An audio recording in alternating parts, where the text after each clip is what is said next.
ሰላሞች ዛሬ ደግሞ ቆንጆ ቅቅል እንሰራለን። ቅቅል ለመስራት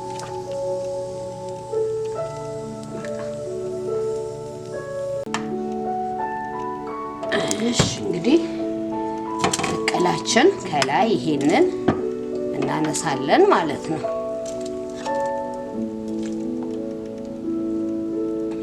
እንደ ሽንኩርት ነው ከትፌው ጨምረዋለሁ ማለት ነው።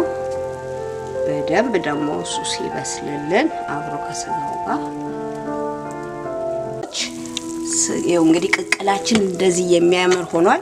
ይሄው ሽንኩርትና ዝንጅብል ጨመርኩበት ማለት ነው። ይሄንን ይመስላል እንግዲህ እንዴት እንደሚያምር። ይሄው እርድ ደግሞ ይሄው ይሄንን ይመስላል እንግዲህ ደግሞ ተመልሰን እንገናኛለን።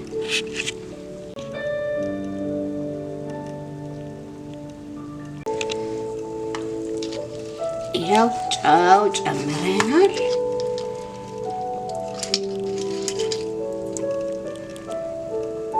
ይሄ ደግሞ ብላክ ፔፐር ወይም ቆንዶ በርበሬ ነው።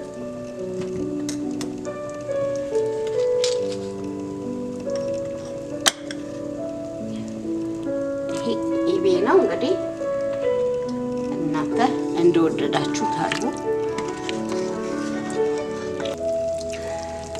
እሺ ቅቅላችን ደርሷል። ይሄንን ይመስላል።